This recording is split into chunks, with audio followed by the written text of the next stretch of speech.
देख रहे हैं वासुदेव शॉर्ट्स। जी, कल इस्लामाबाद हाई कोर्ट के 6 जजेस को जो ख़त लिखा गया था, उसके ऊपर एक पहली समाअत हुई, हेयरिंग हुई लार्जर बेंच की। 7 रुकनी बेंच था जिसमें काजी फ़ाइज़ साहब सदारत कर रहे थे।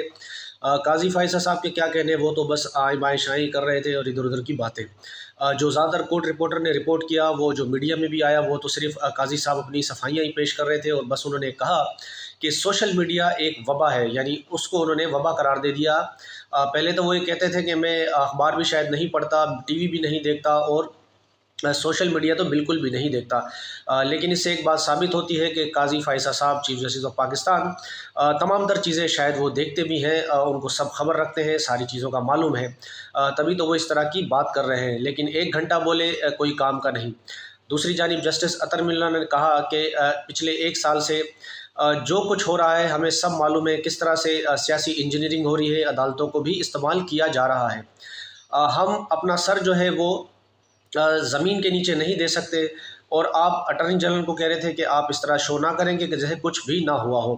बहुत कुछ रहा है। अब जब समाअत हुई है तो इस पर कुछ करना पड़ेगा। इसी तरह के रिमार्क्स जो हैं वो जस्टिस मंसूर अली शाह साहब के थे। वो कहा उन्होंने कि जब सो मोटो ले लिया है तो इस पर फ़ैसला भी होना चाहिए, और हम चाहेंगे कि बड़ा ही सख्त किस्म का कोई ऑर्डर आए।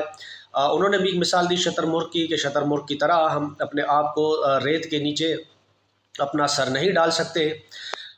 दूसरी जानिब जज मंदू खेल साहब ने भी कहा, और एक और जज हैं अगवान साहब, उन्होंने भी कहा कि उन्होंने ताज़ा मिसाल दी हाल ही की, कि जिस तरह से 9 मई के इल्ज़ाम में रावलपिंडी में गिरफ़्तार जो लोग थे उन्हें सुप्रीम कोर्ट के ऑर्डर के बाद छोड़ दिया गया था। लेकिन 3 MPO ऑर्डर के तहत DC रावलपिंडी ने उनको दोबारा 1 महीने के लिए नज़रबंद कर दिया। वो चर्चा भी आया कि आप ये कह रहे हैं अटॉर्नी जनरल साहब कि कुछ नहीं हो रहा, बहुत कुछ हो रहा है, सुप्रीम कोर्ट हो या हाई कोर्ट हो।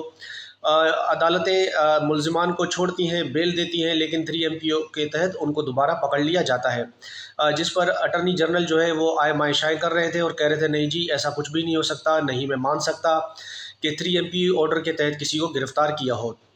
क्योंकि इस्लामाबाद हाई कोर्ट की वो कहते हैं एक डिटेल जजमेंट है, शायद जस्टिस बाबर सत्तार साहब ने दी है।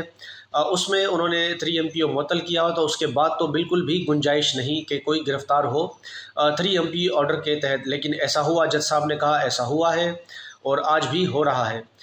समाअत चली, लेकिन काज़ी फ़ाइज़ा साहब ने 6 जजेस ने जो ख़त लिखा था उसको इतनी अहमियत भी ना दी, कि जब अटॉर्नी जनरल उसको पढ़ना चाह रहे थे तो काज़ी फ़ाइज़ा साहब उसको रोक देते थे और कहते थे नहीं नहीं, आगे चलो आगे चलो।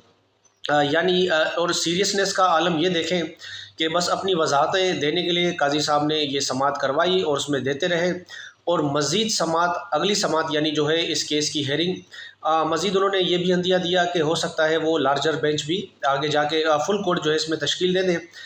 ईद के बाद यानी 28 या 29 को सुप्रीम कोर्ट से पता चलेगा कि अगली हेयरिंग कब है, या 28 को होगी या 29 को होगी। मामला इतना सीरियस है, लेकिन चीफ साहब जो है वो लमकाऊ टेक्निक इसमें इस्तेमाल कर रहे हैं।